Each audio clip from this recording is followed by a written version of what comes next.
A ver.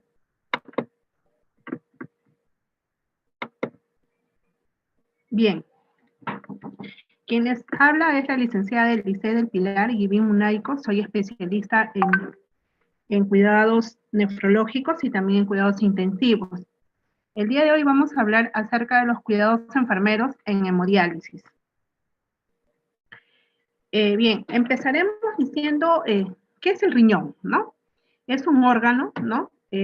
O son dos órganos en forma de frijol, más o menos de la manera de un puño, ¿no? Mide aproximadamente 10 centímetros de longitud, 5 de ancho y 2.5 de grosor.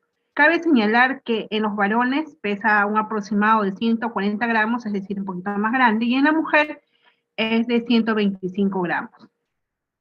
Es un órgano o un par de órganos que se encuentran en la cavidad extraperitoneal, ¿no? Está fuera del peritoneo. Por eso es que en la imagen podemos ver una espalda, ¿no? Y podemos apreciar que los riñones están hacia atrás, ¿no? Podemos ver también que un riñón está más hacia arriba y el otro está hacia abajo, ¿no?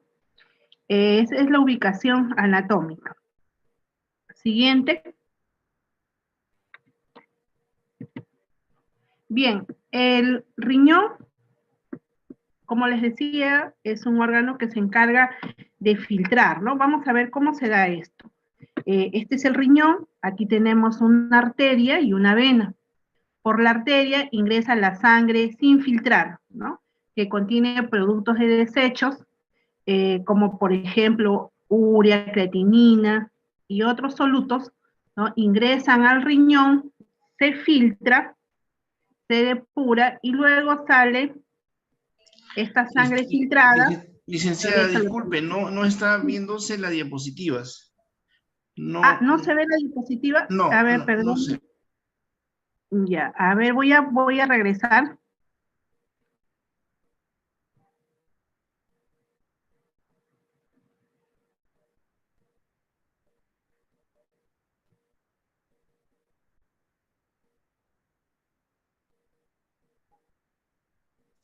Ahora sí. Allá. Bien, ahora sí. Entonces volvemos. Bueno, el tema, como les decía, cuidados de enfermero en hemodiálisis. Bien, les comentaba de que el riñón es un órgano, ¿no? Es un órgano vital que se encarga de filtrar, depurar y secretar hormonas, ¿no? En el cuerpo humano, pues, tenemos dos riñones, ¿no? Uno al lado izquierdo, al lado derecho. Cada uno tiene la forma de un frijol. Se dice que es aproximadamente del tamaño de un puño, ¿no? Y que mide 10 centímetros de longitud. 10 centímetros de longitud y 5 de ancho, con un espesor aproximado de 2.5. En el hombre se dice que pesa un aproximado de 140 gramos, ¿no? Y en la mujer de 125 gramos. Están ubicados justo debajo de la caja torácica. Aquí podemos apreciar las costillas, ¿no? Les decía que está al lado de cada uno de la columna vertebral, ¿no? También les comentaba de que está en la cavidad extraperitoneal, ¿no? Fuera del peritoneo, ¿no? En la parte posterior. Bien, les comentaba de que el riñón se encarga de filtrar, depurar. Entonces, ¿cómo se da esto, no? La sangre ingresa sin filtrar, ¿no? Aquí vemos el rojito es la arteria, simboliza la arteria, ¿no? Ingresa la sangre a través de la arteria con todos los desechos, ¿no? Los desechos como la urea, la creatinina y otros tóxicos, ¿no? Excesos de proteínas, electrolitos, potasio, ¿no? Ingresa al riñón, esto es filtrado, y luego es dividido, digamos, en dos partes, ¿no? El exceso del plasma que se convierte en orina, ¿no? Y que sale a través de la uretra, ¿no? Hacia la vejiga y, bueno, en forma de orina, ¿no? Y el resto reingresa al cuerpo, ¿no? A través de la vena, ¿no? Y esta sangre, pues, es una sangre filtrada, libre de desechos. Eso es, en forma general, es la manera como se filtra, ¿no? La sangre. A ver, siguiente. La unidad funcional del riñón es el nefrón o la nefrona. Es la unidad estructural y funcional básica del riñón. Es el responsable de que la purificación de la sangre, ¿no?, se realice. Vuelvo a repetir, su principal función es filtrar la sangre para regular el agua y sustancias solubles, reabsorbiéndolo lo que es necesario y excretando el resto como la orina, ¿no? En forma de orina. Ya hemos dicho de que la orina es el exceso del plasma. Bien, cada nefrona, esta es una nefrona o un nefrón, tiene un glomérulo. Aquí, la importancia del glomérulo es que aquí se filtra la sangre, ¿no? Y luego es transportada la sangre filtrada, ¿no?, a través de los túbulos, ¿no? Y como les volví a decir, ¿no?, van hacia la vena renal, hacia el torrente sanguíneo, o también se recolectan en forma de orina, ¿no? Bien, la función principal de los riñones es mantener un medio interno, un medio ácido-base estable para la retención selectiva, ¿no? La retención selectiva se refiere pues a los solutos como los nutrientes, ¿no? Y eliminación del agua y electrolitos y otros solutos. Estos otros solutos son los desechos tóxicos como la urea, la creatinina. Aquí en este cuadro, brevemente les voy a señalar las funciones que cumplen el riñón, ¿no? Y cuáles son los resultados de su funcionamiento. Bien, tenemos que regula los niveles de fluidos líquidos, ¿no? Y las sales en el cuerpo. Las sales son los electrolitos, ¿no? Regula el balance de ácido-base, evitando su excesiva acumulación, ¿no? ¿Cómo realiza esto? A través de la filtración de la sangre al aparato circulatorio, ¿no? A través de los mecanismos de filtración, reabsorción y excreción. ¿Qué sucede cuando no están saludables, ¿no? Cuando no está funcionando bien? La eliminación se da, bueno, mediante la orina, es el exceso de agua que resulta del metabolismo del cuerpo. Se elimina, aquí señala cuando es lo normal, ¿no? El riñón elimina la orina, ¿no?, los desechos tóxicos, y cuando no funciona, esta eliminación, este líquido es retenido, ¿no? Y se produce la acumulación de agua en las piernas, en el pulmón. Bueno, se evidencia un edema agudo de pulmón en el cual el paciente refiere que le falta el aire, ¿no?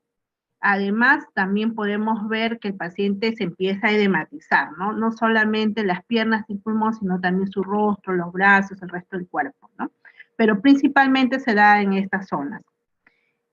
También se presenta picazón o prurito. Esto es a causa del incremento de la urea. Esto produce esta picazón, ¿no? Y está relacionada con la eliminación anormal de las toxinas, ¿no? Además, el exceso de la urea y otros desechos pues alteran el buen funcionamiento del cuerpo. ¿Cuál es la otra función del riñón, no? Es regular la presión sanguínea. Es importantísimo porque regula la presión sanguínea. ¿A través de qué? Del sistema, el sistema angiotensina, ¿no? Renina, angiotensina y aldosterona, liberando pues las hormonas que van a regular esta presión. Bien, si el riñón está funcionando adecuadamente, pues la presión estará dentro de los valores esperados, ¿no? Y si no, se va a presentar una hipertensión arterial, ¿no? Que esto va a conllevar a alteraciones del ritmo cardíaco, inflamaciones del pericardio, genera úlceras sangrantes por hipertensión. trastornos neurológicos, respiratorios, musculatorios, y se desencadena toda una serie de eventos, ¿no? Por el aumento de la presión arterial cuando esta no es controlada, ¿no? ¿Cuál es la otra función? Regula la producción de hormonas. ¿Cuál es esa hormona importante, no? Es la eritroproyetina. ¿Y qué es la eritroproyetina, no? La eritroproyetina es una hormona que se encarga de estimular la médula ósea para la producción de los glóbulos rojos. ¿Ya? Cuando esta función está alterada, pues se manifiesta, a ver, perdón, voy a retroceder, se manifiesta a través de la anemia, ¿no? El paciente hace una anemia crónica, ¿no? Discretamente va disminuyendo la hemoglobina hasta llegar a unas cifras pues de 5, 6, que la persona está caminando, está haciendo sus actividades con cierta debilidad, pero está en actividad, ¿no? En relación a un paciente que de manera aguda tuviera esa hemoglobina. Estaría pues chocado, ¿no? Entonces, como la pérdida es progresiva, el cuerpo se va adaptando a él, ¿no? Por eso es que los pacientes renales, por lo general, todos hacen anemia, ¿no? Y por ello deben de tener tratamientos de reemplazo, ¿no? Bien, la otra función es la regulación de los niveles minerales. Activa la vitamina D necesaria para la mineralización y modera la cantidad del calcio en la sangre. Ustedes saben que la vitamina es quien se encarga pues de sintetizar el calcio, ¿no? Y si esto no se produce, pues se va a dar la osteoporosis en el paciente.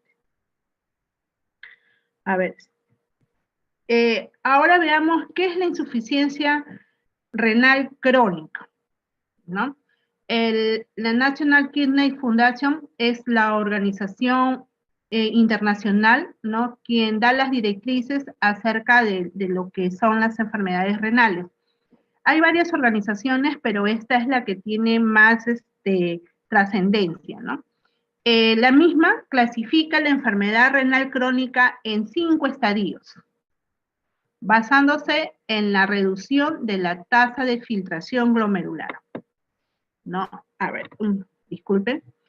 El proceso de disminución progresiva e irreversible en el número de nefronas típicamente corresponden a la insuficiencia renal crónica, que corresponde a los estadios 3, 4 y 5, constituyendo el estadio 5 como la fase terminal de la enfermedad, que requieren tratamientos sustitutivos de la función renal a través de las terapias de reemplazo renal o las diálisis, que más adelante le vamos a explicarlas. Bien, como les decía, se clasifican en 5 estadios, ¿no?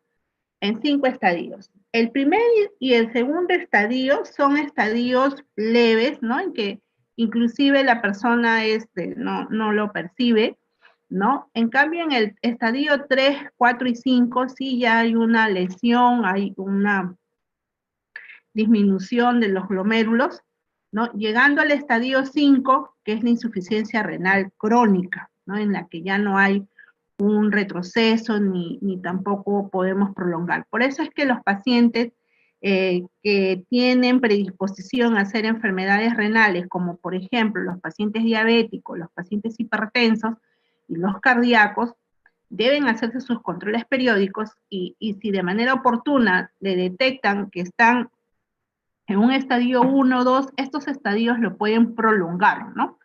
Los pueden prolongar, los pueden controlar. La idea es de que no pasen o prolonguen el estadio 3 y a su vez los siguientes estadios. Bien, como les decía, eso está en función a la tasa glomerular, ¿no? Cuando ya tienen una filtración menor de 90, ¿no? De 100 hacia adelante es lo ideal, menor de 90 ya se clasifica estadio 1, ¿no? Y cuando están en estadio 5, que es la insuficiencia renal crónica, es cuando se tiene una tasa menor de 15.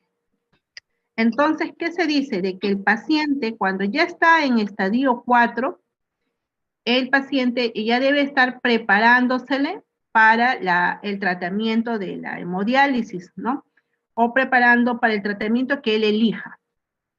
Entonces, a este estadio se le llama el prediálisis, ¿no? Así se le llama.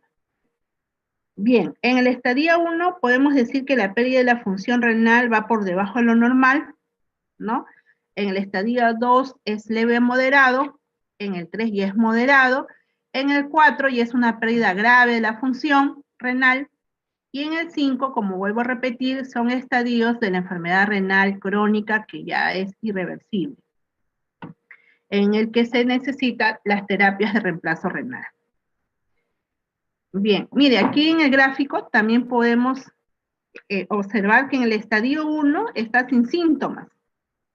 En el 2 ya empieza a aumentar la presión arterial y las proteínas en orina, ¿no? En el 3 ya se empieza a presentar la anemia y la enfermedad ósea. En el 4 ya viene la fatiga, la inflamación, náuseas, vómitos, también prurito, ¿no? Las náuseas, el vómito es por la urea y la creatinina, lo que produce estos síntomas, la fatiga, la inflamación. Y bueno, en esta fase, vuelvo a repetir, y es una recomendación. De pronto todos en casa tenemos familiares o conocidos, ¿no? Que tienen enfermedad de diabetes o son hipertensos, y no se llevan un control renal, ¿no? Y muchas veces cuando ya están en una etapa muy avanzada, recién son diagnosticados. Entonces deben recomendar a la familia de hacerse estos controles. Y sobre todo, si ya se llega a un estadio 4, este estadio 4 también es importante porque aquí es donde se le debe preparar al paciente para el tratamiento dialítico, ¿no? O de pronto un trasplante renal, pero aquí se le prepara psicológicamente al paciente, se le prepara también con el tema de los accesos vasculares, ¿no? Y tenerlo listo, preparado para cuando pase a la siguiente fase y no sea, no choque, no sea tan estresante tanto para el paciente como para la familia, ¿no? Siguiente, a ver. Como les decía, el tratamiento de reemplazo se tiene tres tratamientos. En el tratamiento, el primero es el trasplante renal, ¿no? Que es una opción. Y el siguiente es el tratamiento dialítico, que a su vez se dividen en dos, en la hemodiálisis y la diálisis peritoneal. En el trasplante renal, como pueden ver en la imagen, ¿no? Extraen de un donador, ya sea vivo o cadavérico, un riñón, ¿no? Y a través de la cirugía cardiovascular, anexan, ¿no? A las arterias, le hacen unos puentes y colocan al riñón donado. Como ustedes pueden ver aquí en la parte superior, estos riñones ya no están funcionantes, ¿no? Los mismos que no son extraídos de la cavidad, ¿no? Lo que se hace es extraer y colocar aquí el tercer riñón, ¿no? A menos que haya una indicación de una infección, una sepsis o algo, es que estén los riñones no funcionantes, ¿no? Pero lo común es de que le extraigan del donador, si es donante vivo, ¿no? Y le coloquen. Y si es un donante cadavérico, entonces este riñón pasa todo un proceso, ¿no? Y es transportado en cooler, usan una serie de sustancias fisiológicas para mantener, digamos, vivo el riñón, ¿no? Hasta el momento en que es trasplantado, ¿no? Para eso el paciente tributario del trasplante, pues tiene que reunir una serie de requisitos, ¿no? Una serie de requisitos, que es edad, que no tenga enfermedades terminales, ¿no? Y tienen que hacerle todo un estudio de compatibilidad para poder ser el receptor del riñón. Entonces, en el Perú, por las leyes, las leyes peruanas, el donante vivo tiene que ser un familiar directo, ¿no? Papá, mamá o hijos, o también el esposo o la esposa, pero que estén casados, ¿no? Es por un tema para evitar el tráfico de órganos, ¿no? En nuestro país las leyes están determinadas de esa forma, ¿no? A ver, siguiente. El siguiente es el tratamiento dialítico, que les decía, la diálisis peritoneal y la hemodiálisis, ¿no? En la diálisis peritoneal tenemos pues que el paciente usa el peritoneo, ¿no? Como una membrana. El peritoneo para esto debe ser un peritoneo intacto, y cuando digo intacto, debe de considerarse que sea un paciente que no ha sido operado, ¿no? Que no ha tenido apendicitis, no le hayan realizado ninguna cirugía abdominal, ¿no? El peritoneo esté intacto, entonces es un tributario. También debe tener, el paciente debe estar consciente, porque este tipo de diálisis es autodirigido, ¿no? El mismo paciente se realiza con la ayuda de un familiar. Entonces, de preferencia deben ser pacientes conscientes, lúcidos, de alguna forma independientes, y si no son independientes deben de tener además el soporte familiar. Aquí es muy, muy, muy importante el soporte familiar para poder realizarse este tipo de diálisis. Se dice que inclusive es como que mejor, ¿no? Si se reúne todos los criterios, que la hemodiálisis, porque aquí no hay una pérdida de, de sangre, ¿no? De hemoglobina, como sí sucede en la hemodiálisis, que no son grandes cantidades, son cantidades pequeñas, pero sí sumando todo, entonces eso va en contra, ¿no? Del paciente. También la ventaja de la diálisis peritoneal es que el paciente puede comer de todo, porque la diálisis es continua. El paciente se dializa al día 2, 3, 4 veces al día, de acuerdo a la indicación, ¿no? Pero es un promedio de 3 a 4 veces por día, en el día y todos los días. Entonces, es una diálisis más, que tiene más ventajas, pero sí también al mismo tiempo se tienen muchos criterios, ¿no? De inclusión, por lo mismo que deben tener soporte familiar, un ambiente libre, específico para poder realizarse este tratamiento, limpio, ordenado, con todos los insumos que debe contar, ¿no? El otro detalle es que viendo nuestra realidad, pues el acceso no es muy accesible, porque en provincias no se cuenta con unidades de diálisis peritoneal, ¿no? Se tiene en Lima, entonces el paciente tendría que viajar a Lima para que le coloquen el catéter, le enseñen, y una vez que ya le enseñan, regresa a su ciudad, al lugar de origen donde vive, y ahí se realiza sus procedimientos. Entonces tiene ese tipo de limitaciones, ¿no? En cambio, la hemodiálisis sí es un tratamiento que se da interdiario, 3 veces a la semana, ¿no? Y que dura un promedio de 3 horas y media a 4 horas. Aquí sí el paciente también necesita un soporte familiar para que lo pueda desplazar, llevar a los centros de diálisis, pero la ventaja es de que en la mayoría de las ciudades sí tenemos centros de hemodiálisis, ¿no? Ya sea por el CIS, ¿no? O sea por salud, ¿no? Por ejemplo, en Chincha, bueno, tengo conocimiento que hay 3 centros de hemodiálisis, ¿no? 2 de salud y uno del MINSA, del CIS, ¿no? En Cañete hay 2. Entonces, si vemos, en la mayoría de las ciudades sí se tiene acceso a estos centros de diálisis. En cambio, a los centros de diálisis peritoneal en realidad es muy limitado. Prácticamente se tiene en grandes ciudades o en la capital, ¿no? A ver. Siguiente, bien. Ahora veamos qué es la hemodiálisis, ¿no? ¿Qué es la hemodiálisis? Se dice que es una técnica de depuración extracorpórea de la sangre. ¿Por qué es extracorpórea? Porque ustedes pueden ver aquí, a ver, que a través de unas cánulas y un circuito, la sangre sale del cuerpo de la persona, del paciente, ¿no? No ingresa a la máquina, sino ingresa a un filtro, ¿no? A un filtro, aquí se produce la depuración, la filtración de aguas y solutos, ¿no? Para luego regresar al paciente. Aquí hay un pequeño detalle, este filtro está invertido, ¿no?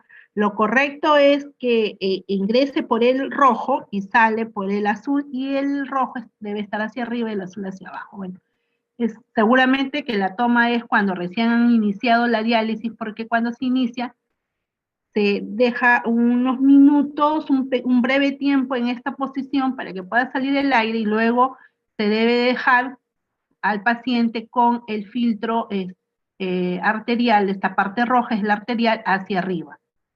Bien, entonces volviendo, es una técnica de depuración extracorpórea de sangre que suple parcialmente las funciones renales de excreción y soluto, como el de regular el equilibrio ácido-base.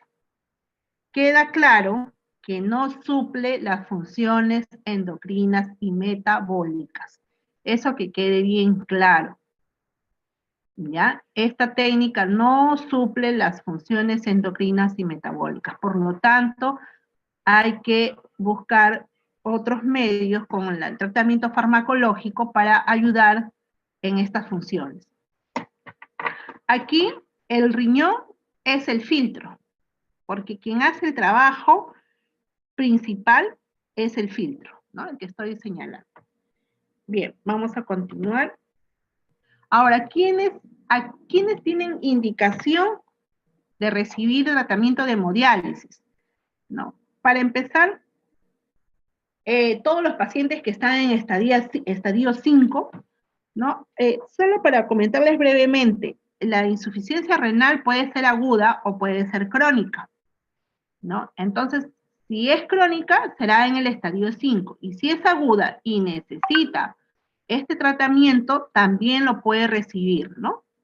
Es un tratamiento en algunos casos muy especiales, le hacen la diálisis en unas 3 veces, ¿no? Y luego recupera su función renal y continúa, ¿no?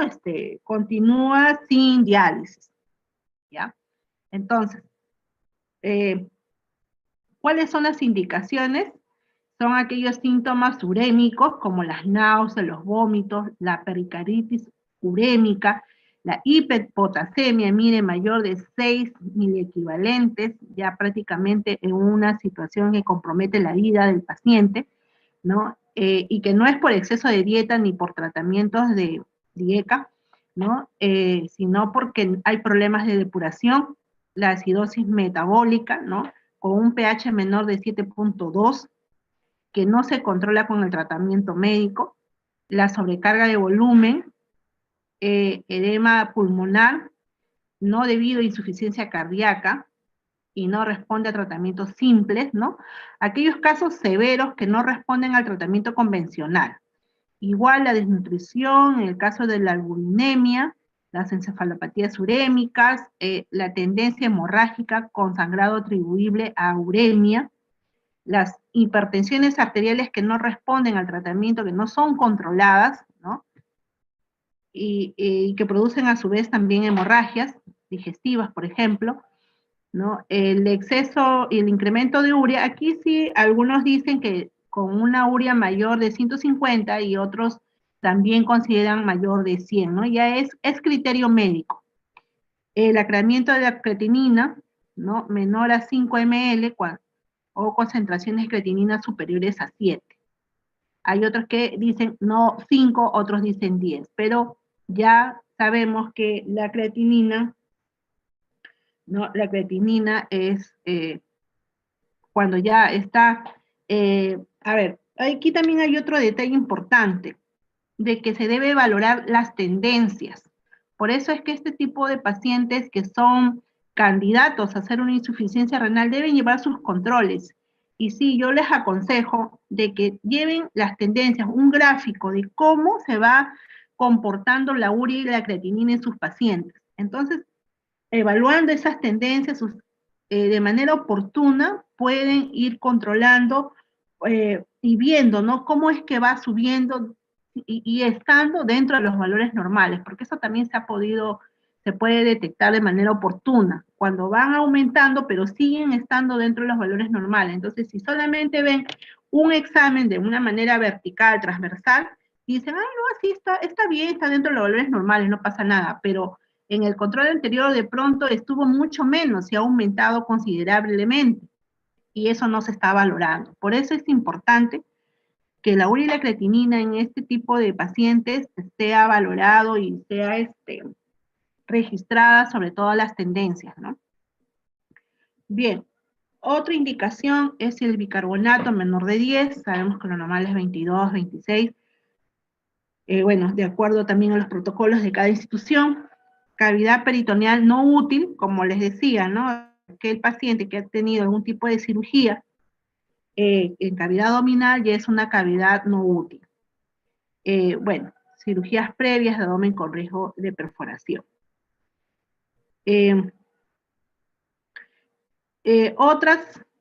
Otras situaciones que tienen que valorar si es conveniente o no son las sintomatologías digestivas, ¿no?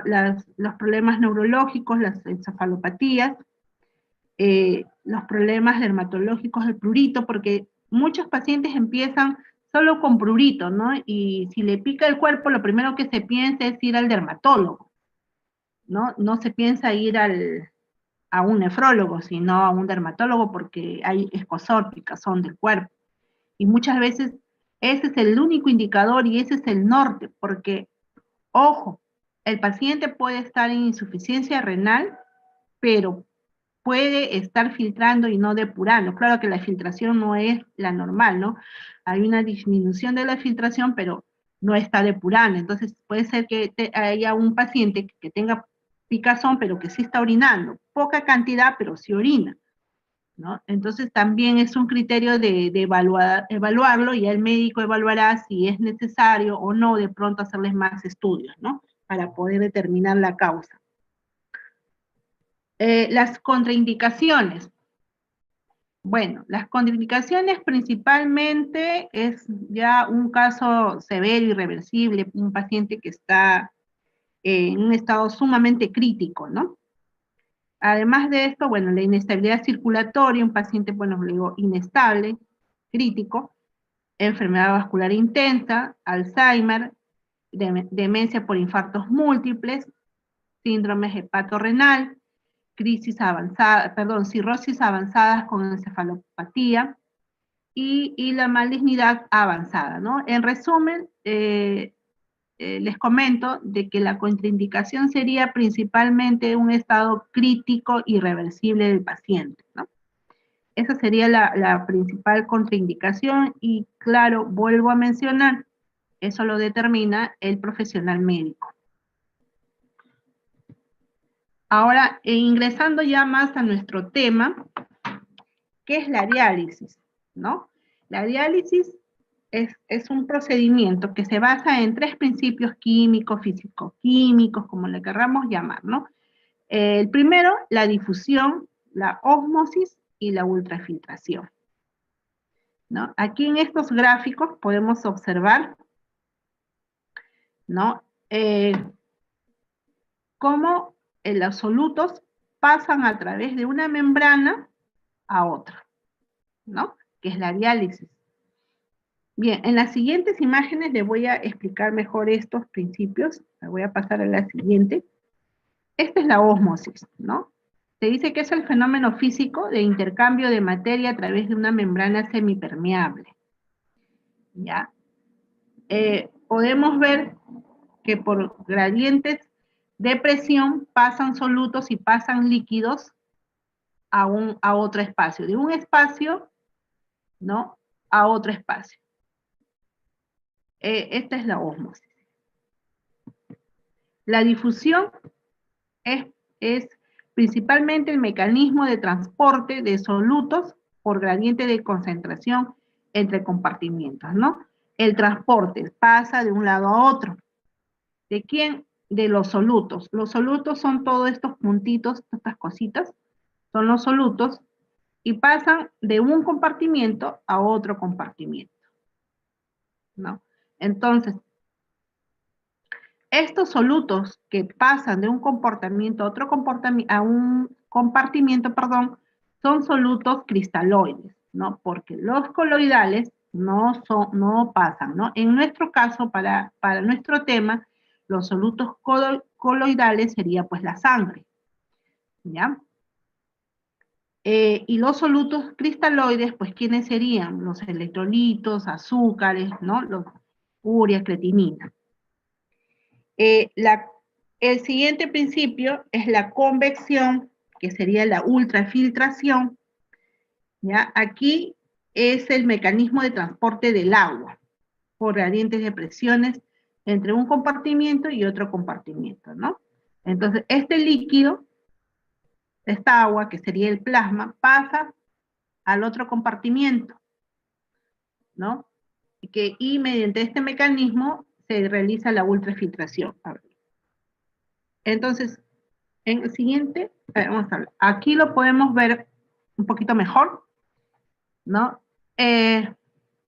Aquí, en esta imagen, vean, en este lado rojo es la sangre, y en este otro lado es la solución del dializador. Este es un filtro, ¿no? Un filtro que tiene membranas semipermeables, que hace las veces de la nefrona, del riñón, ¿no? Entonces, este es el filtro.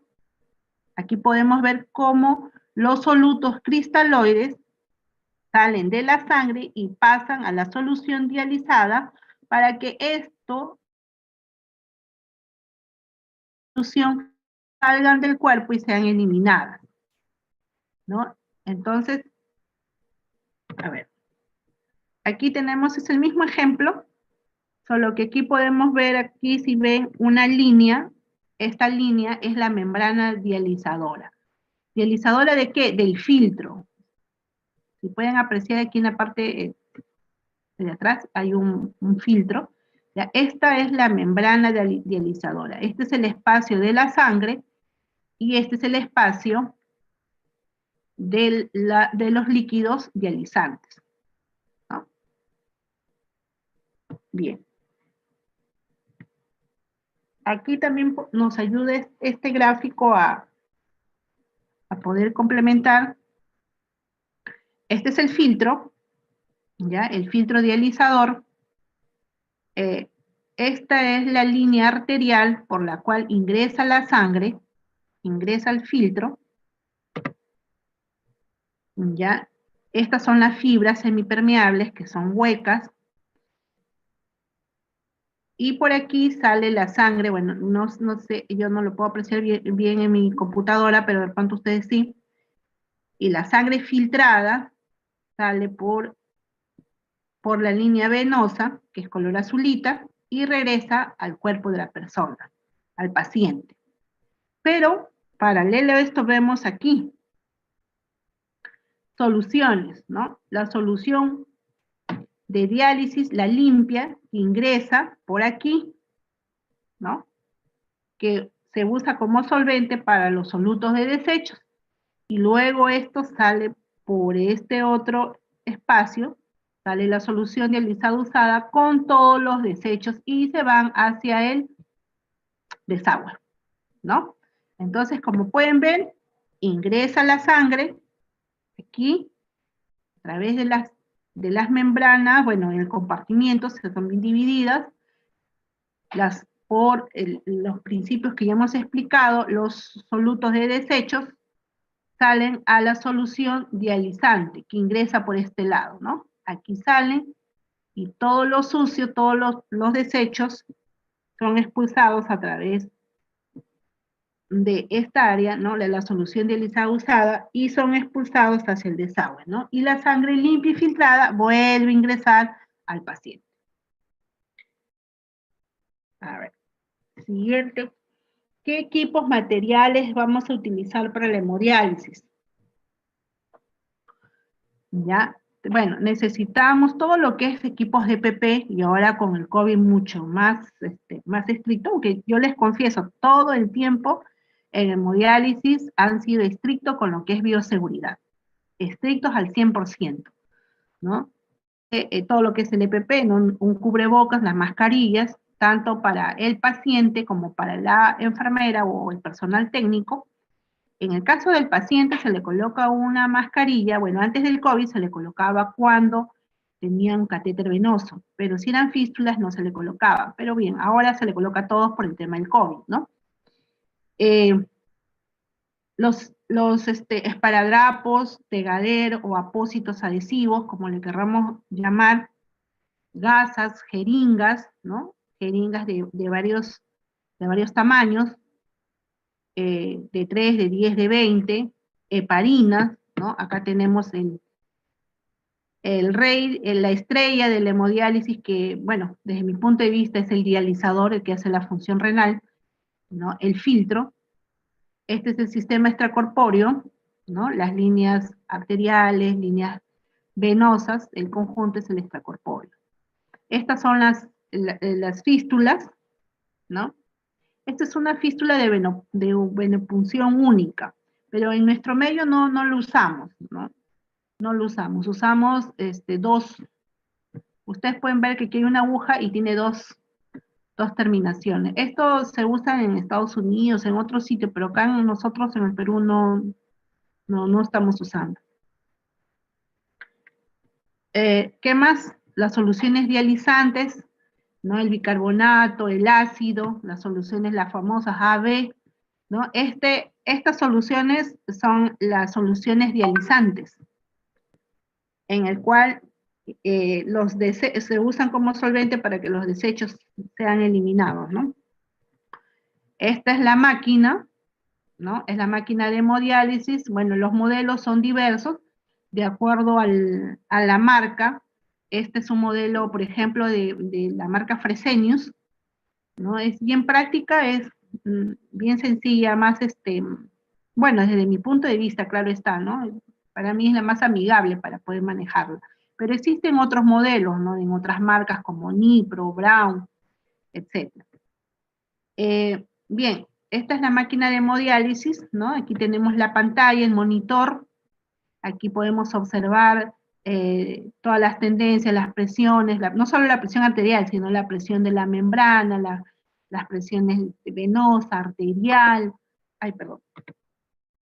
Aquí en estos son el panel de control, ¿no? Bueno, nuestro filtro dializador, que es un soporte. Esta es la bomba, esta es la bomba. Es importantísima también esta bombita, porque si no, esta es la que le va a dar fuerza, es la que va a extraer y ayudar a jalar la sangre para que pueda ingresar al dializador, ¿no? Esta es una bombita que le ayuda a sacar la sangre del cuerpo para que ingrese al dializador y regrese al paciente, ¿no? Y tantas veces sean necesarias. Aquí tenemos la bomba de heparina. Bueno, en la actualidad ya no usamos mucho la bomba de heparina, sino lo colocamos directamente al circuito. El detector de aire, importantísimo el detector de aire. Apenas hay una burbujita pequeñita, al toque empieza a sonar la alarma, y es importantísimo, porque si no el paciente, pasaría aire al paciente y podría ser mortal el ingreso del aire al paciente, ¿no? Como ya sabemos. A ver, ¿qué más tenemos? El clamp, este es un clamp, bueno, para alinear las líneas, y estos son también los medidores de presiones arteriales. Las pipetas, estas pipetas, ven ahí rojo y azul, una es para el ácido y el otro es para el bicarbonato, ¿no? Y cuando ya está sin uso, se vuelven a colocar a su lugar, ¿no? Y cuando está en uso, se sacan estas pipetas y se colocan dentro de los frascos, de estos frascos.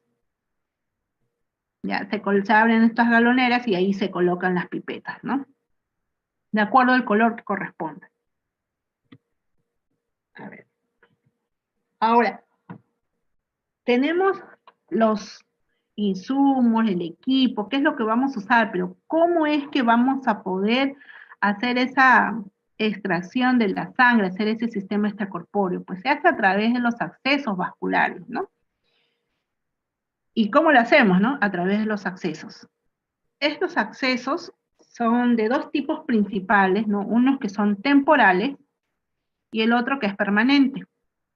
En el acceso temporal tenemos solo al catéter venoso central temporal, ¿ya? Que se coloca al paciente de una manera, digamos, de urgencia, de emergencia, porque no se le preparó, como yo les decía, ¿no? Si el paciente ya está en fase 4, en estadio 4, ya hay que preparar a nuestro paciente, ya sea por una fístula o por un catéter. Pero cuando no preparamos a nuestro paciente y se tiene que hacer ya la diálisis, es que se usa el catéter temporal. Los catéteres permanentes, tenemos el catéter venoso central permanente, la fístula arteriovenosa y también los injertos.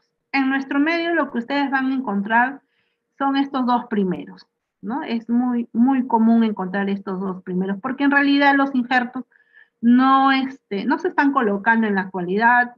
Al parecer es por un tema de insumos, porque yo he tenido pacientes que han venido del extranjero y tienen su injerto, ¿no? Parece que en otros lugares sí lo están usando, pero en nuestro país optan por los dos primeros.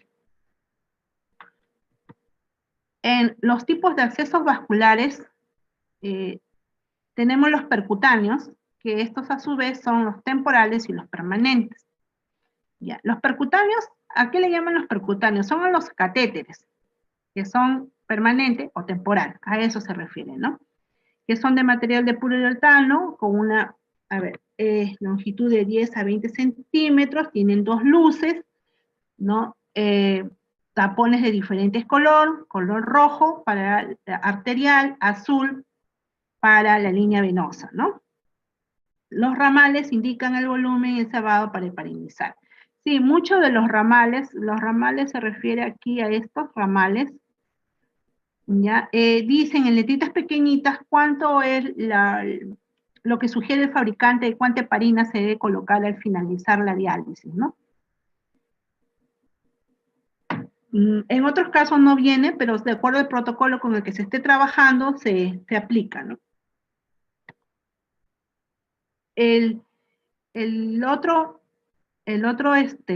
bueno, acá hablábamos de los percutáneos temporales, tenemos los catéteres temporales, como podemos ver aquí en la imagen, ¿no?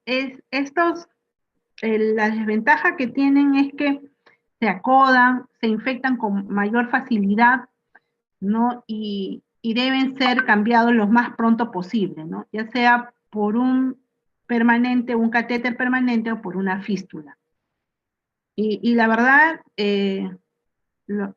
los colegas o el personal que trabaja en hemodiálisis pueden decir, siempre cuando tenemos un paciente con catéter temporal decimos, hacemos esto porque siempre va a alarmar, se acoda, y cuando alarma, el tiempo de la diálisis para el paciente va a ser más corto, la diálisis no va a ser tan buena, no se va a filtrar o depurar lo esperado, el paciente tiene que estar en una posición así incómoda muchas veces, sin moverse, sin toser, porque produce una tos y empieza la alarma y se para la máquina. Entonces, cuantas veces más se para la máquina por las alarmas, deja de dializarse, la sangre tiende a coagularse y encima se corren los riesgos de llenarse de aire con pequeñas microburbujas que no son visibles, pero la máquina te alarma por esas burbujas pequeñas, ¿no?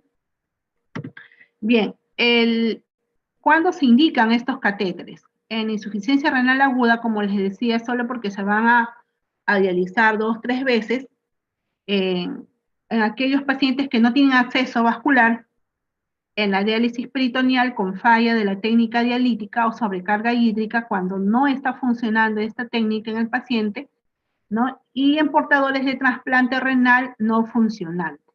Entonces, como se dan cuenta, este tipo de catéter se coloca en una emergencia, ¿no? Es en una emergencia que se coloca.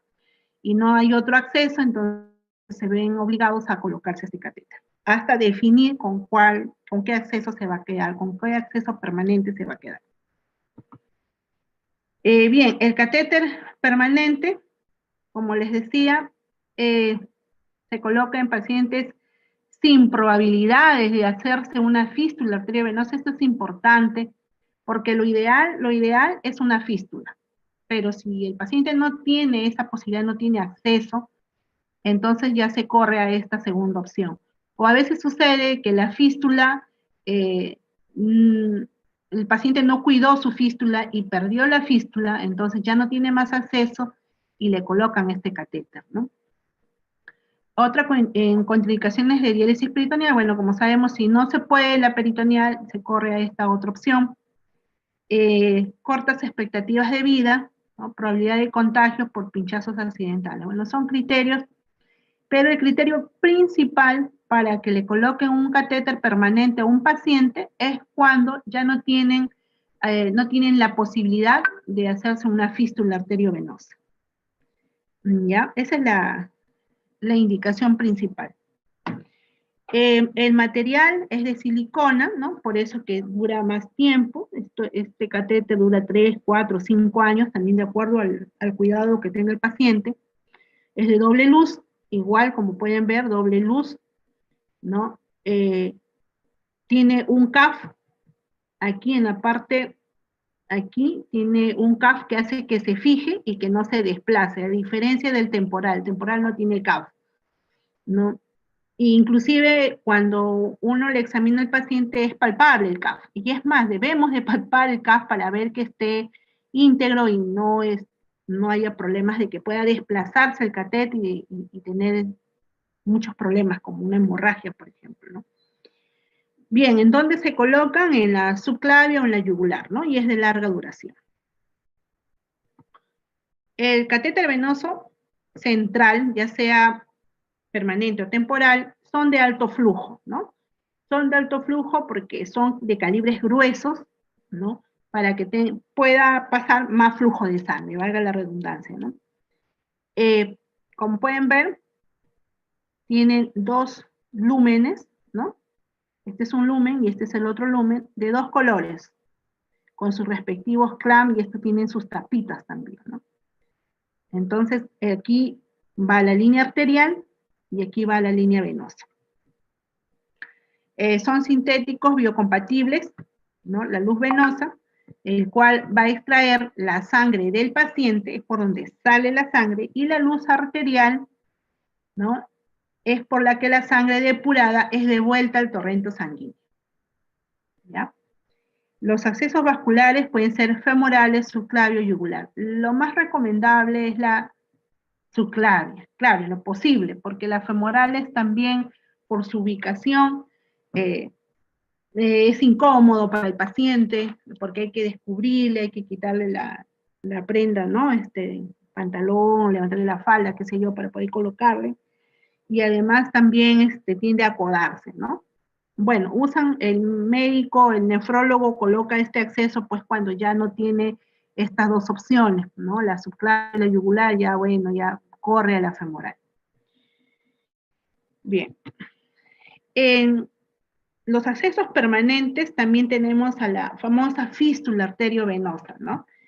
¿Qué es la famosa fístula? Es la unión quirúrgica de una arteria y una vena en el antebrazo, que dará lugar a un flujo de sangre. Como ustedes pueden ver aquí en la imagen, se hace una anastomosis y se unen una arteria con una vena para que ésta sea de mayor calibre y tenga mayor flujo y mayor fuerza para que la sangre pueda salir del cuerpo del paciente hacia el sistema extracorpóreo y va a regresar a través de un acceso venoso, ¿no?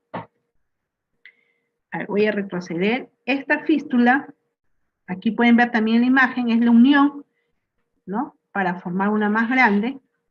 La ventaja es que nos permite un caudal de 350, 400, se le puede aumentar el flujo, te permite dar mejor flujo en la bomba de la máquina, ¿no? Y al tener mejor flujo significa mejor diálisis. Menor flujo es una diálisis menos adecuada. Así que siempre recordar que si el paciente no tiene contraindicaciones de programarle la bomba en 350, 400, hacerlo, ¿no? Porque sabemos que estamos haciendo una buena diálisis. ¿Qué más podemos decir? Bueno, las arterias, las venas que se usan es la radio con la cefálica, la húmera con la mediana cubital, la húmera con la cefálica, la húmera con la basílica, ¿no? Y también tenemos otros en casos ya más extremos, estas uniones, la húmero con la yugular o con la subclavia. Entonces, que queda claro que la fístula, la famosa FAP, fístula arteriovenosa, es la unión, es la anastomosis entre una arteria y una vena, que va a permitir la dilatación, ¿ven? La dilatación del sistema venoso superficial, por lo tanto va a tener mayor flujo, mayor fuerza. A ver. Aquí les presento un caso, ya, un caso, a ver, es un caso de la vida real, ¿ah? Es un pacientito que estuvo hospitalizado en el Hospital Almenara. Lo he tratado de resumir y enfocar a lo que es hemodiálisis, porque este casito es para dos especialidades. También es para UCI. Y por eso me gustó bastante este casito, porque justamente son las dos especialidades que yo tengo, ¿no? Bien, es un paciente varón, adulto maduro de 49 años de edad, ¿no? Contador, ¿no? Vive en Lima y es soltero. ¿Cuál es el motivo de ingreso de este paciente, ¿no? Es un paciente que acude al Hospital Almenara al servicio de emergencia por presentar dolor torácico, sin irradiación, tipo hincada, somnolencia y aquí a ver qué más dice, y hipertensión también. En los agentes patológicos tenemos, bueno, la hipertensión arterial que tiene desde hace 7 años, ¿no? Es usuario de ANs crónicos, miren, el dúo perfecto para hacer insuficiencia renal crónica. Como diagnóstico que tenemos, enfermedad renal crónica en estadio 5 en tratamiento de hemodiálisis, ¿no? Y una fibrilación ventricular alta, ¿no? En el control de los signos vitales, tenemos que está, mire, con 37.4, ¿no? Una fibrícula, la presión arterial elevada, 160/90, el pulso 98, que se asocia con la temperatura, que está levemente elevada, y que además también nos dice que es un paciente que con una fibrilación, ¿no? Y sus respiraciones de 20 por minuto. En el siguiente, bueno, aquí he enfocado los diagnósticos relacionados a hemodiálisis, ¿no? Tenemos el dolor agudo relacionado al agente lesivo físico asociado a colocación de catéter permanente. En el NOC tenemos nivel de dolor, expresión faciales de dolor y la duración de los episodios, ¿no? La respuesta a los medicamentos, el efecto terapéutico esperado, cambios esperados de los síntomas, ¿no? Y en el NIC, las intervenciones, tenemos manejo de dolor, el manejo de ambiental, confort, fisiológico, bueno, esto pertenece al campo fisiológico básico, ¿no? Y a la clase E. Las otras intervenciones serían la administración de medicamento, ¿no? Y la administración de los analgésicos. Esto es en relación al diagnóstico dolor agudo, de la etiqueta dolor agudo. El siguiente sería deterioro de la eliminación urinaria relacionado con la alteración funcional de la nefrona, asociada a una insuficiencia renal crónica, que pertenece al dominio 3, ¿no? Que es eliminación-intercambio, y en la clase función urinaria.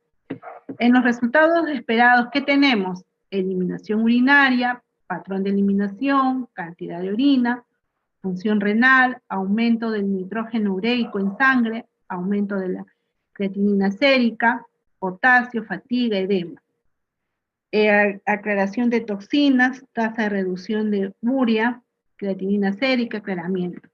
En las intervenciones tenemos el manejo de la eliminación urinaria, la terapia de hemodiálisis, el manejo de electrolitos, ¿no? Electrolitos, para valorar estos electrolitos hay que tomarle su AGA, por eso es que acá tenemos los análisis laboratorio de la cabecera del paciente, interpretación de los datos laboratorio, sistema sanitario y gestión del sistema sanitario.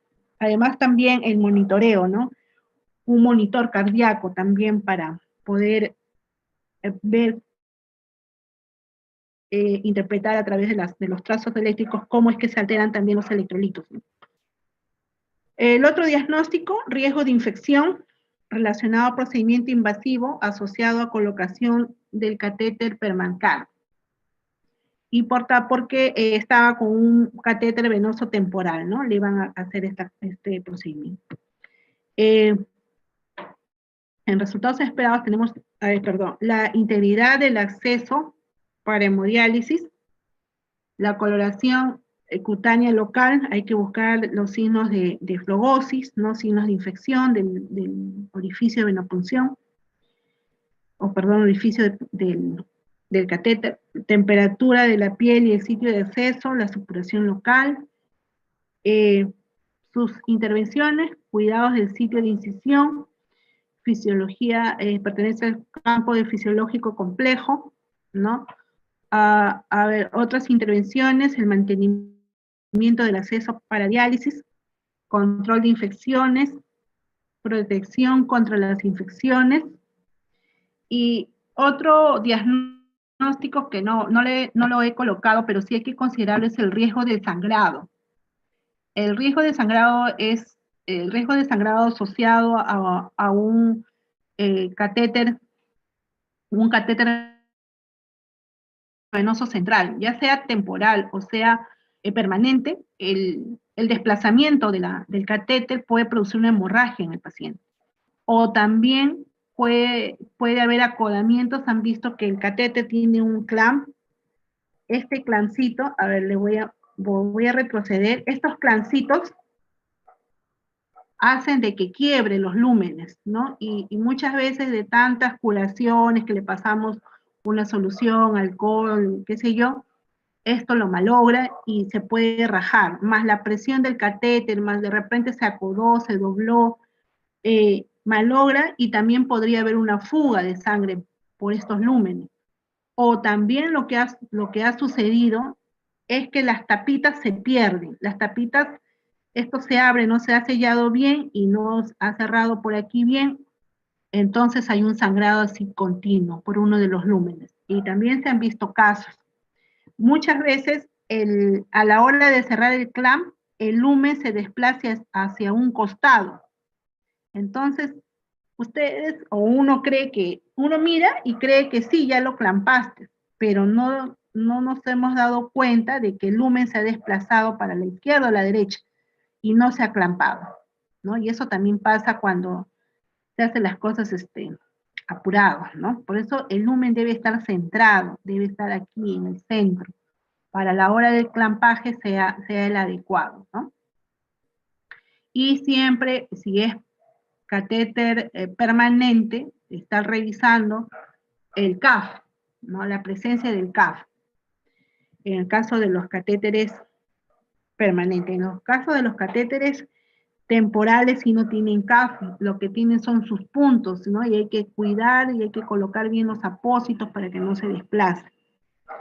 En el caso de las fístulas arteriovenosas, una vez que se retiran las agujas, hay que hacer una buena hemostasia, ¿no? Hay que hacer una buena hemostasia porque, como ya dijimos, es una anastomosis, es a ver, voy a pasar aquí. Se han unido dos arterias. Este vaso ya es más grueso, tiene más fuerza. Entonces, si yo no hago una adecuada presión, no hago una adecuada hemostasia, entonces va a haber sangrado, va a salir, ¿no? Y sale muchas veces como cañito, cuando uno no presiona bien, no coloca bien las gasitas, ¿no? Y el otro factor que también influye es que durante la diálisis, en casi todos los pacientes usamos heparina, bueno, la indicación es usar heparina en todos, salvo que esté contraindicado. Si está contraindicado, ¿no? Ya no se coloca, pero en casi todos se coloca la heparina. Entonces ustedes comprenderán que si el paciente está heparinizado, el sangrado va a ser mucho mayor, ¿no? Desde lo habitual. Por eso que el otro diagnóstico de enfermería, bueno, también sería riesgo de hemorragia, ¿no? Riesgo de hemorragia. A ver, ¿Hasta aquí alguna pregunta o comentario que deseen hacer?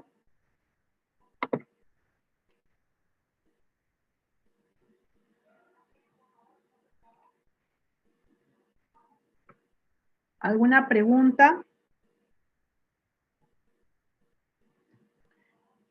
Quería compartirles un video. A ver. Creo que es por acá, porque les cuento que yo no soy muy amiga de la computadora. Ya. A ver, este es un video muy sintético y que nos puede complementar. En la píldora de hoy nos vamos a centrar en el enfermo renal y en las terapias sustitutivas. Una de ellas es la hemodiálisis y es la técnica de depuración extrarrenal que consiste en el intercambio de sustancias a través de una membrana semipermeable entre la sangre del paciente y una solución hidroelectrolítica. Y para ello es imprescindible tener un acceso vascular. Nos vamos a centrar en los componentes. ¿Qué necesitamos para hacer una hemodiálisis? Ya hemos dicho, por una parte necesitamos un monitor, que va a tener el propio monitor un circuito interno, llamado hidráulico, y uno externo, que es el sanguíneo. Súper importante saber la serología del paciente, porque cada paciente va a tener su monitor individualizado. Vamos a necesitar agua. Y para ello, dentro de las unidades de hemodiálisis, siempre vamos a tener una planta de agua, que nos va a garantizar tener agua ultra pura mediante diferentes filtros.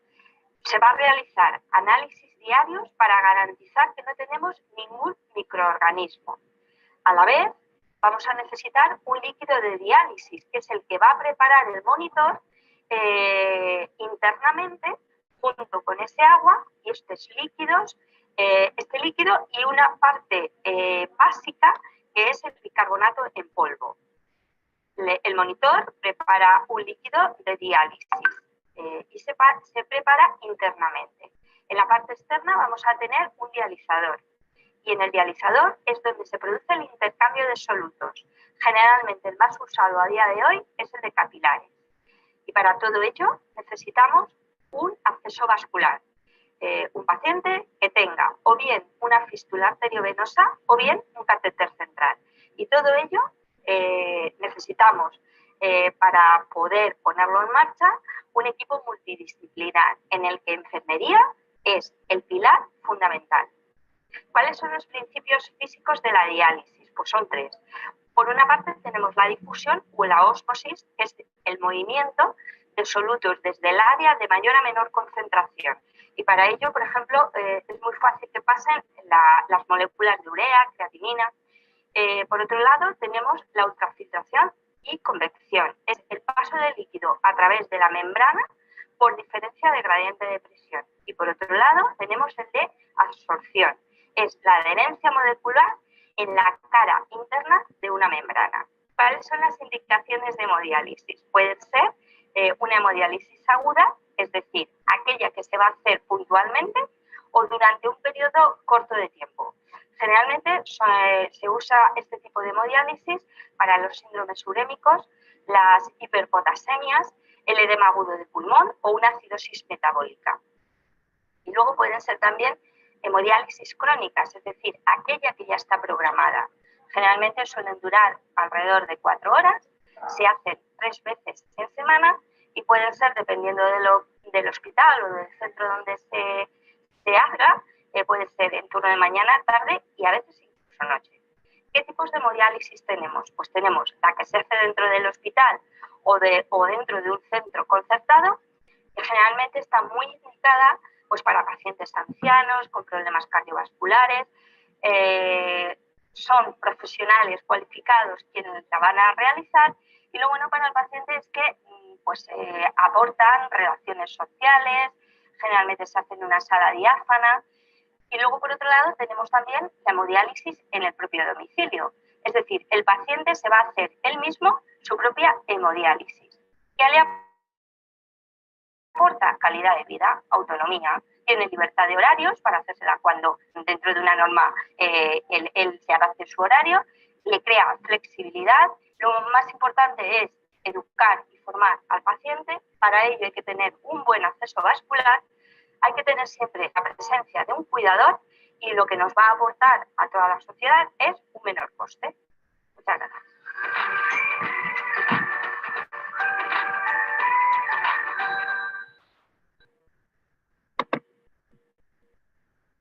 Bien. A ver, vamos a retomar los ateneos. A ver, un segundito. Noti no pudo venir, entonces vamos a tener un solo ateneo. El cuaderno ya empezó a circular.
Bueno, sin querer salir de la web. Bien, de repente deseen hacer alguna pregunta o algún comentario.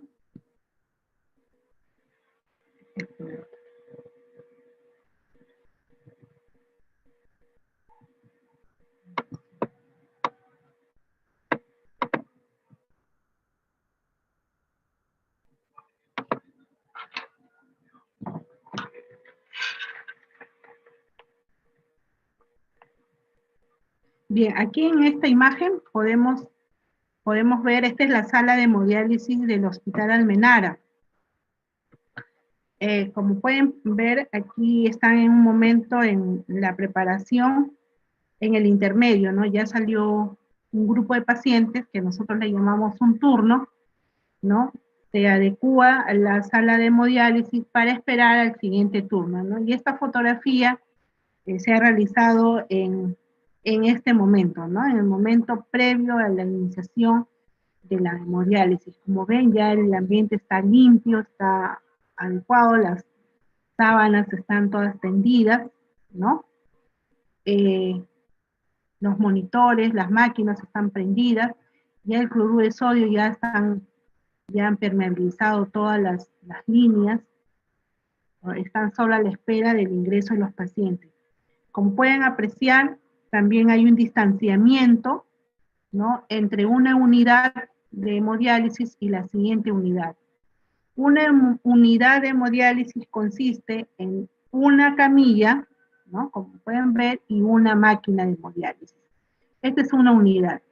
Además debe contar con su tacho de bolsita roja por cada unidad. Estas están agrupadas en módulos, ¿ya? Los módulos, los centros de hemodiálisis por lo general tienen de 2 a 3 módulos. Cada módulo tiene 5 unidades, 5 pacientes. Cada unidad es para un paciente. Entonces, cada módulo tiene 5 pacientes y además se cuenta con máquinas de soporte y de emergencia. De soporte, como su nombre dice, es un soporte, por si alguna de las máquinas fallara, entonces esta máquina de soporte entra a reemplazo, ¿no? Y de emergencia es para aquellos pacientes que hay una emergencia, ¿no? Nuestros pacientes son por lo general ambulatorios, pero de pronto han presentado una emergencia y necesitan ser dializados con urgencia. Una emergencia es un edema agudo de pulmón, por ejemplo, ¿no? Entonces estos pacientes van a ingresar a la hora, bueno, que se presenta la emergencia, claro, dentro del horario también de trabajo, y son ocupados, y ellos son los que ocupan esa unidad o esa máquina de emergencia, ¿no?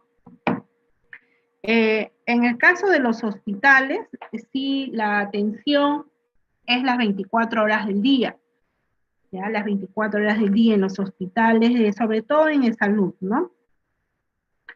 Y en los centros de hemodiálisis, por lo general se cuenta con 3 turnos, ¿no? Hasta las 3 grupos. Como les decía, cada turno o cada grupo le llamamos turno.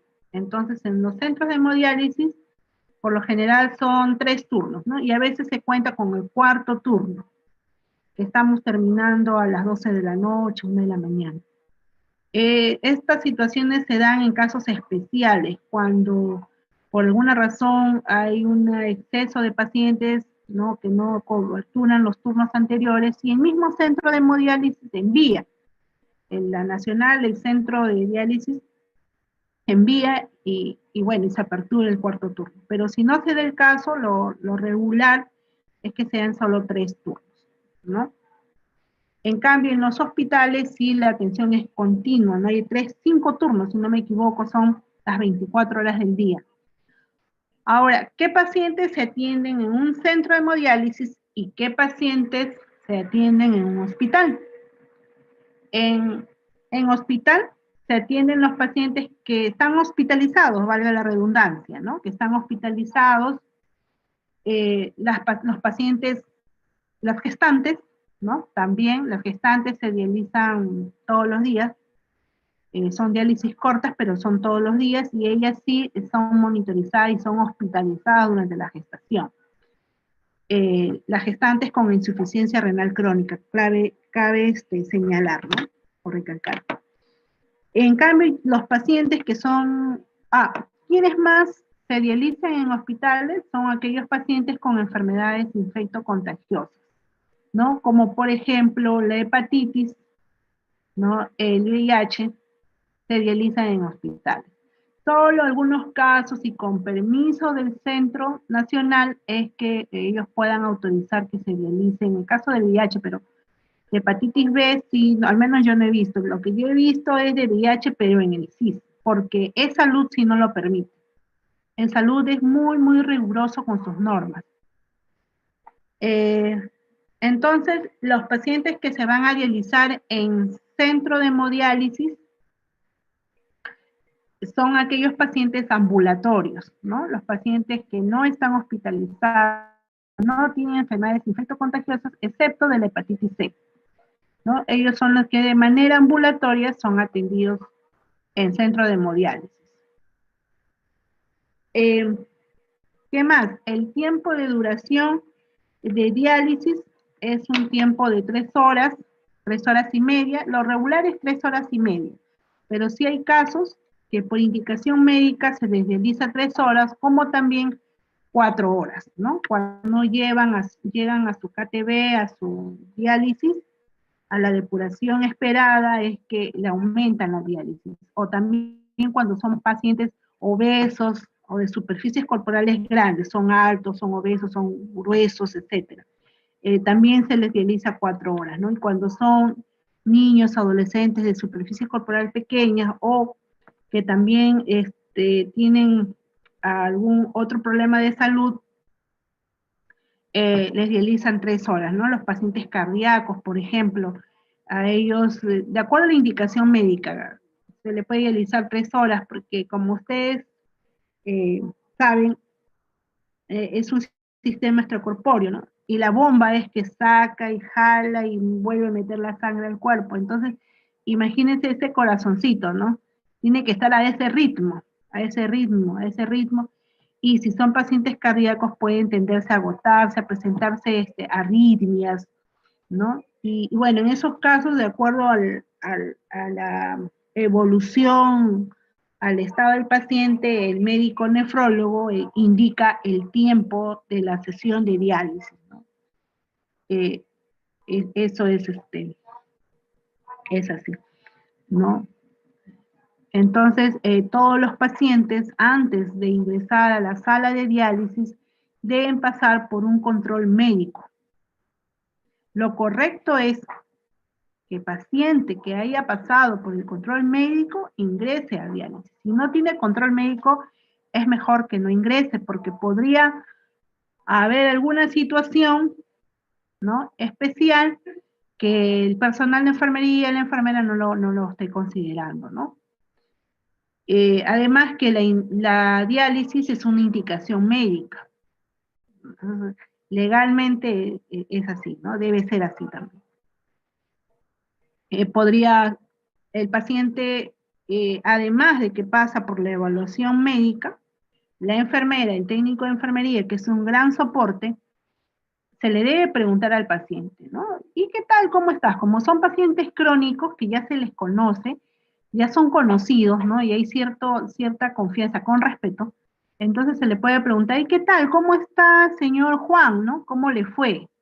Entonces ellos, cuando uno les pregunta, ¿y cómo están?, ellos se abren, ¿no? Y empiezan a conversarte, a decirte que sí, que comí esto, que me pasó aquello, que me he golpeado, ¿no? Me he caído. Entonces, eso es importantísimo saber si el paciente se golpeó, si el paciente se ha caído o se ha cortado, no sé, se ha cortado, se ha hecho alguna herida, ¿no?, que esté sangrando, que haya hematomas, equimosis, etc. Eso es importante a la hora de poder administrar la heparina en el circuito extracorpóreo.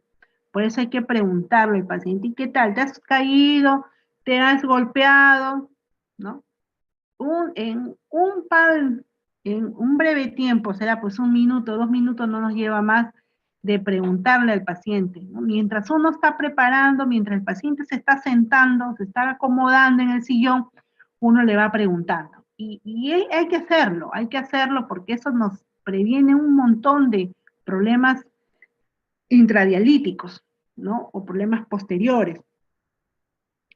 Si el paciente, como les decía, ¿no?, uno de los problemas es la hipertensión. Si el paciente era hipertenso y por la hipertensión hizo enfermedad renal, también puede ser un paciente que no haya sido hipertenso y por la enfermedad renal, como ya hemos dicho, una de las funciones es la regulación de la presión, hacen hipertensión. Entonces, por A o por B, terminan con hipertensión. Entonces hay que valorar bastante las funciones vitales, ¿no? La presión arterial, cómo has estado, te controlas en tu casa, has tomado tu medicamento, también importantísimo. ¿Tomaste tu antihipertensivo antes de venir? ¿No? Porque hay pacientes que en la intradiálisis levantan la presión, aumentan la presión, o ya vienen hipertensos, se olvidaron de tomar la pastilla. Y ese es un riesgo, porque imagínense, la presión alta y sumarle con una dosis de heparina puede ser muy riesgoso para que haga un ACV. De pronto ese ACV no lo va a hacer en el intradiálisis, pero sí lo puede hacer en su casa, ¿no? Cuando llega a su casa en la noche, qué sé yo, al día siguiente, más que todo cuando llega a casa se ha podido ver eso, ¿no? Termina la diálisis y llega a su casa un par de horas y hacen su ACV, ¿no? Pacientes que han estado hipertensos y que encima le hemos puesto la heparina. Por eso es muy, muy importante, además de que el médico, que se asume que el médico lo ha evaluado, que el médico le ha preguntado, que le ha revisado y le ha controlado la presión, nosotros como enfermeros también debemos de hacerlo, ¿no? Y hacerlo. El otro detallito que también es bastante importante es valorarle revisarle las piernitas, ¿no? Mientras el paciente se echa, se acomoda, como quien le acomodamos los pies, levantarle el pantalón, ¿no? Mirarle los tobillos, si hay edema o no hay edema, si hay edema o no hay edema en los miembros inferiores, ¿no? Y preguntarle, ¿qué tal? ¿Cómo duermes? ¿Estás durmiendo bien? ¿No? Ahí, ¿para qué? ¿Qué buscamos con esa pregunta, no? El paciente, bueno, estamos buscando la posibilidad que el paciente nos diga, no puedo dormir, o cuando me echo me falta el aire. Me falta el aire cuando me voy a dormir porque me echo y tengo que dormir sentado. Esa es una señal de alarma. Nos está diciendo de que no le estamos ultrafiltrando la cantidad adecuada, que le debemos de sacar más líquido, ¿no? El hecho que el paciente nos diga, no estoy durmiendo bien, me falta el aire cuando duermo, cuando tengo que dormir sentado, y además ustedes le ven que los tobillos lo tienen hinchaditos, hay fovea, entonces comunicar al médico, ¿no? Doctor, hay que modificarle el peso, ¿no? ¿Qué peso? ¿A qué me estoy refiriendo? Nosotros trabajamos con el peso seco. ¿A qué peso nos referimos? A ese peso seco. ¿Y qué es el peso seco, no? El peso es el peso ideal en que el paciente no presenta malestar, no presenta signos de alarma. Es el peso seco. Entonces, supongamos, su peso seco es 60 kilos, ¿no? Ya, paciente viene a su diálisis, viene con 61. ¿Qué significa? Que en la máquina le tenemos que programar 1 kilo, ¿no? 1 kilo para sacarle con la máquina. Entonces, si nosotros, de repente el paciente engorda o baja de peso, ese peso seco hay que modificarlo, ¿no? De acuerdo a los hallazgos que podamos ir encontrando. Y todo, y vuelvo a repetir, ¿no? El médico es el primero que le evalúa, pero muchas veces estos detallitos se encuentran cuando ya el paciente está adentro, ¿no? Cuando inicia la diálisis. Le estamos sacando, creo que estamos en la segunda ola de la diálisis y el paciente empieza a hipotensar. Entonces, ¿por qué? ¿Qué significa eso? Que le estamos sacando mucho volumen. Entonces, el paciente ha modificado su peso. Por lo tanto, tenemos que hacerle los ajustes, comunicarle al médico, doctor, el paciente está haciendo hipotensión, cámbiale el peso, modifíquele el peso, porque esas hipotensiones no son buenas, bueno, de hecho, no suman. El paciente se deteriora, la calidad de vida, ¿no? Deteriora la calidad de vida del paciente. Y si este paciente tuviera una fístula arteriovenosa, una hipotensión podría hacer que pierda la fístula, ¿no? Entonces se dan cuenta todas las consecuencias que podría conllevar el hecho de que no seamos observadores, no preguntemos, no estemos pendientes, ¿no? Del peso seco y todos los signos de alarma que se relacionan al mismo, ¿no? Que se relacionan al peso. Y bueno, y lo otro que también pasa es que el paciente viene con hipertensión, como les vuelvo a repetir, está con la presión alta, encima le ponemos heparina, o el paciente famoso, se sacó el diente y no dijo nada, porque ellos no te cuentan, uno tiene que preguntarle. Ay, de veras, señorita, me olvidé que me saqué el diente, dicen, cuando ya le hemos puesto la heparina y ya la sangre está circulando. Entonces, el riesgo de que por esa extracción de diente pueda sangrar y pueda sangrar bien, ¿no? Y hay otra cosa, también ellos suelen hacer melenas, por eso hay que preguntarle, ¿y tus deposiciones cómo están? ¿No? ¿Son oscuras, son líquidas, ¿no? ¿O son oscuras? También, porque por lo mismo, por la heparina, también algunos tienden a hacer melena. Entonces preguntarle, porque imagínense, el paciente está haciendo melena, y por la vergüenza, por la apuranza, qué sé yo, ni nosotros le preguntamos, ni ellos dijeron, entonces el paciente puede hacer una hemorragia ahí en la misma diálisis por la heparina, ¿no? Entonces, hay que tener todos esos detalles en cuenta a la hora de iniciar la diálisis. En esos intermedios, mientras están preparando la sala, los pacientes ya llegaron, ellos ya están afuera en el hall esperando ingresar. En ese momento también uno puede aprovechar para poder hablar con ellos y preguntarles a ellos o a la familia cómo están y qué pasó, qué hicieron, qué comiste. Todas esas preguntitas te van a poner en voz de alerta, pues, ¿no? Antes de poder hacer alguna imprudencia con el paciente, por desconocimiento, claro, ¿no? Por desconocimiento. Educarle también a los pacientes sobre cómo deben de cuidar sus accesos venosos, ¿no? Si es una fístula, que no deben hacer hipotensión, que no carguen peso con ese brazo, ¿no? Que no duerman sobre el brazo, y que hagan ejercicios con esas mancuernitas, ¿no? O con esas pelotitas que se aprietan, se ajustan, entonces para que desarrolle la fístula y se mantenga la fístula, ¿no? Sobre todo la higiene.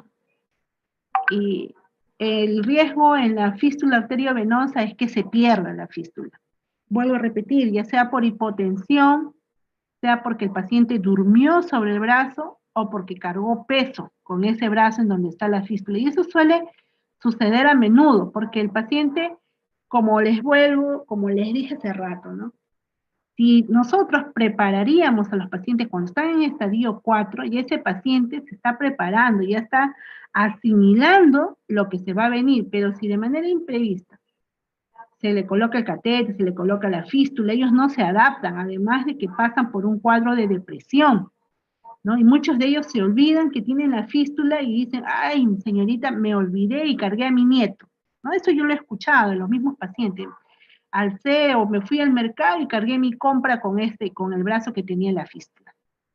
Consecuencias, pierde la fístula. Y como ya no tiene acceso, recurren al catéter venoso temporal. Hasta que le coloquen un permanente, pasa un tiempo. Y ahora con el COVID peor.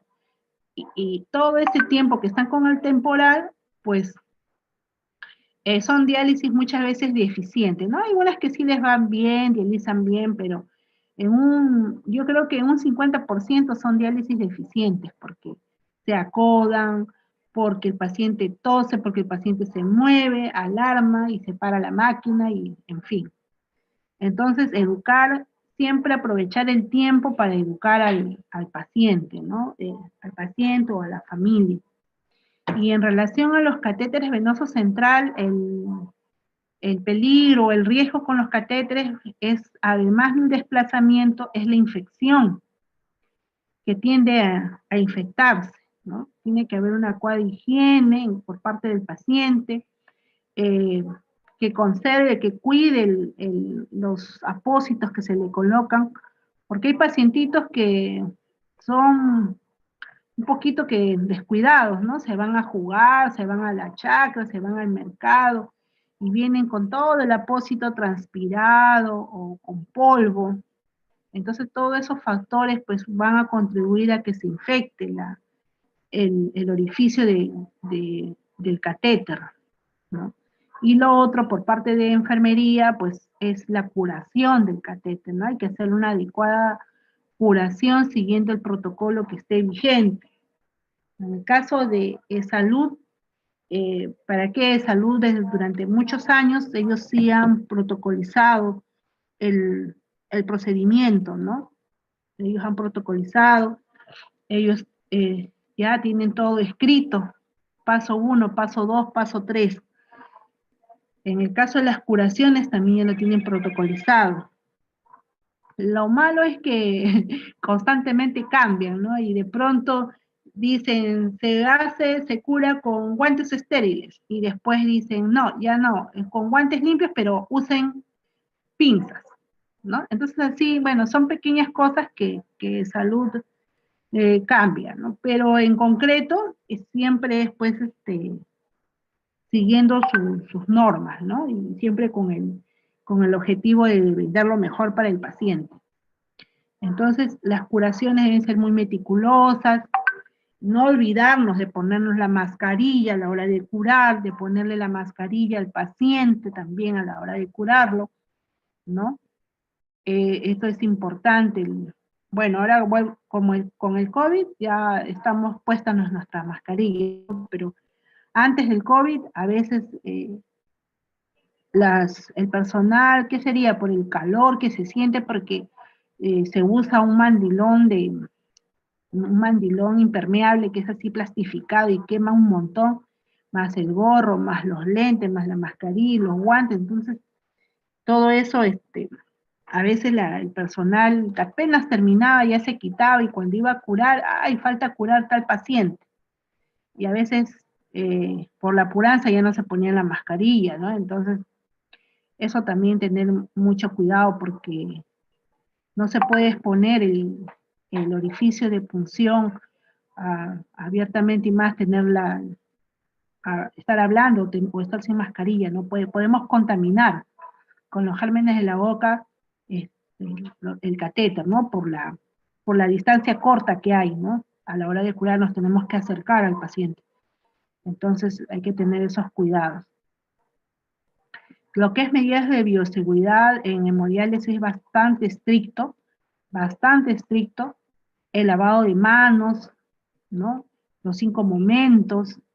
Por cada paciente hay que hacerse el lavado de manos, ¿no? Por cada vez que se le atienda. Es bien estricto, de acuerdo a los momentos, ¿no? Según la OMS. El desecho de los residuos biocontaminados también, ¿no? Como pueden apreciar en la imagen, en cada unidad hay un tacho de bolsa roja, ¿no? Que es exclusivo para ese paciente. Una vez que termina el paciente de dializarse, se retira todo, las sábanas, se cambia sábanas, los tachos, se retiran las bolsas, se cambian de bolsas, se desinfectan los sillones, se desinfectan la máquina, según protocolo también, todo está escrito, cómo se hace la limpieza de los sillones, cómo se realiza la limpieza de las máquinas. Pueden ver ahorita está colgado el cloruro, ¿no? Todo eso también se descarta. Termina la diálisis, todo se descarta, todo de esos insumos, ¿no? Anteriormente, los filtros eran reutilizados. Anteriormente. Pero ya desde, un año, unos 2 años más o menos, ya no se usan los filtros reutilizados. El filtro solo es de un solo uso, ahora, ¿no? Debido a que habían muchas complicaciones, ¿no? El filtro perdía su capacidad, podía haber contaminación cruzada, podría haber algún error que le pongan un filtro del paciente Pedro al paciente Luis, ¿no? Aparte que se tenía que contar con personal y un ambiente y insumos para poder hacer el lavado de los filtros, ¿no? Además del costo, también era la exposición al personal, de que el personal técnico era el que hacía el lavado de los filtros, ¿no?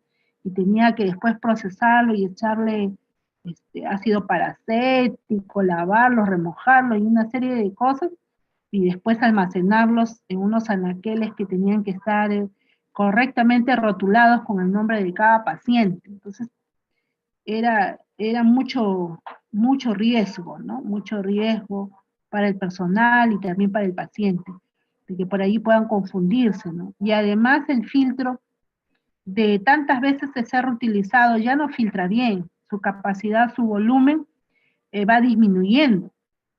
Entonces, a más diálisis, con el filtro reutilizado, era menos calidad de sesión de diálisis en el paciente, ¿no? Y eso se podía apreciar cuando se hacían las evaluaciones mensuales. Se sacaba el KTB y se veía que cuando está en filtro ya 18, 19, ya los KTB también salían bajos.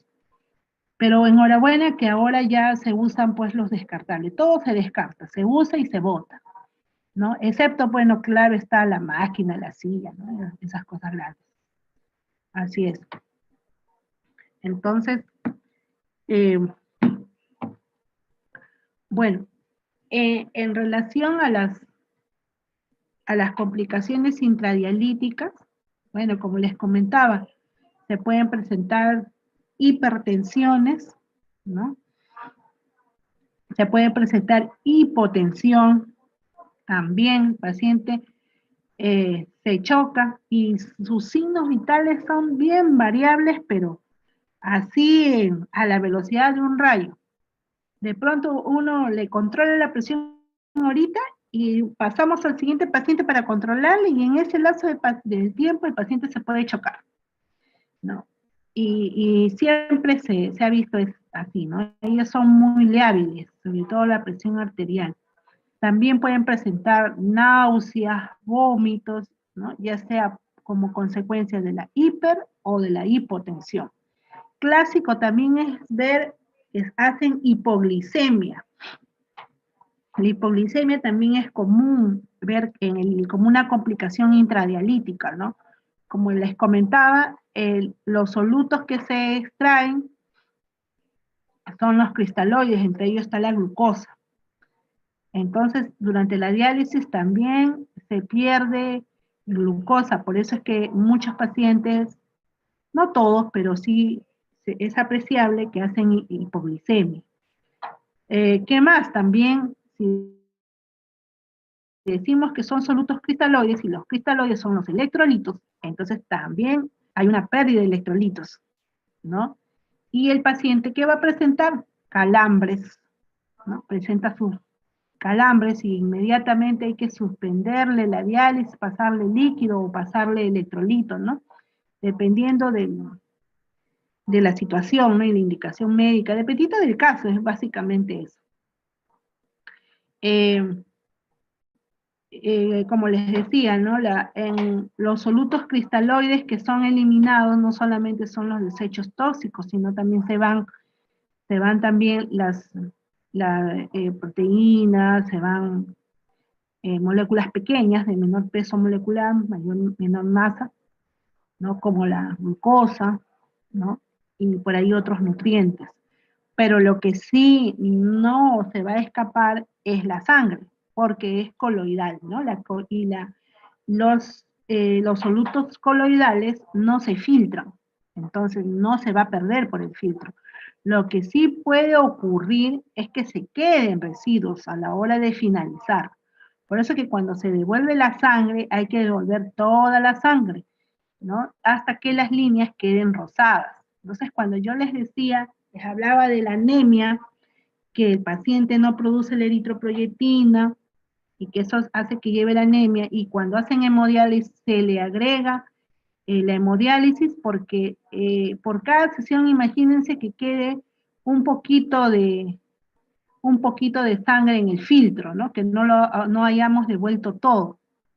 Entonces, 3 veces a la semana, 13 veces o 12 veces al mes, va sumando. Y no le hacemos buena hemostasia, ¿no? También hay una pérdida de sangre. Entonces, todos esos detalles suman contribuyen a la anemia, ¿no? En cambio, en la diálisis peritoneal no se produce eso. Por eso es que la hemodiálisis tiene esa desventaja de pronto, ¿no? Y por eso hay que ser conscientes de a la hora de finalizarlos bien a los pacientes, ¿no? Devolverles toda la sangre. ¿Y por qué hago ese comentario? Porque muchas veces estamos apurados. En hemodiálisis tú terminas temprano, te vas temprano. Entonces, una vez que abren la puerta para que ingresemos, por ejemplo, así como está ahorita la sala, abren la puerta y dicen, ya, pueden pasar, parece que fuera una carrera, ¿no? Y que ya quieren canular e iniciar a todos los pacientes por el tiempo, ¿no? Se le programa sus 3 horas 30, pero si te demoraste 5 minutos, 10 minutos, entonces ya no van a salir, se van a demorar, van a salir un poquito más tarde. Y la verdad, algo que debo reconocer, ¿no? Y que he podido ver, es que el personal que trabaja en hemodiálisis, la mayoría, ¿no? No todos, pero la mayoría siempre está apuradito para iniciar y finalizar. Entonces, cuando estamos apuraditos es que se producen esos errores, ¿no? No se valora bien al paciente, se le inicia, se de frente, le pones la heparina y después el paciente cuenta que ya que se sacó el diente, ¿no? Porque estamos apuraditos por iniciar, ¿no? Y cuando estamos apuraditos por finalizar, no se hace una adecuada devolución de la sangre, o a veces pasa aire también, ¿no? Y en lugar de hacer las cosas rápidos, más nos vamos a demorar. Y peor, hay algunos pues que peor le cortan y ya el paciente no se dializa y se queda algún contenido todavía en el dializador, ¿no? Entonces, esas son algunas recomendaciones que les podría dar, ¿no? Acerca del trabajo en hemodiálisis. Bueno, lo que hemos conversado ahora es un poco les he hablado un poco de cada cosa, ¿no? Porque hemodiálisis es bien amplio, ¿no? Es muy amplio.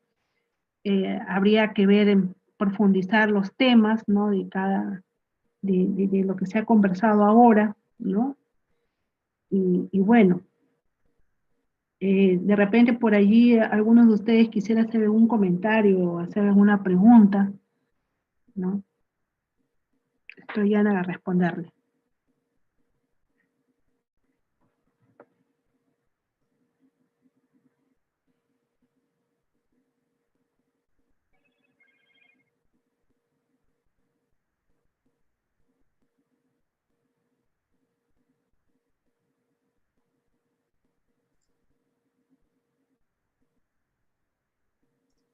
Buenas tardes, licenciada.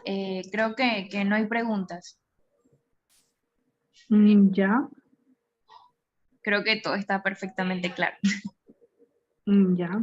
Espero, bueno, que dicen que cuando no hay preguntas es porque queda claro, porque no se entendió. Espero que sea la primera opción. Seguro, seguro es la primera opción, no se preocupe.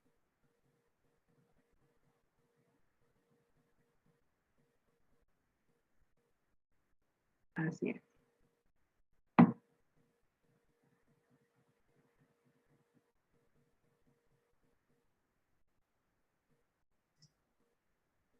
¿Ya finalizó su ponencia? Sí, Ok. de repente, sí. Ok, perfecto. Bueno, licenciada, muchísimas gracias. Excelente ponencia. Y a los participantes, muchísimas gracias también. Si tienen alguna duda, tienen nuestros teléfonos y se pueden comunicar a través de nosotros por vía WhatsApp. Muchísimas gracias y que tengan linda tarde. Muchísimas gracias, licenciada. Muchísimas gracias también. Nos estamos viendo. Gracias. Ok, muchísimas gracias.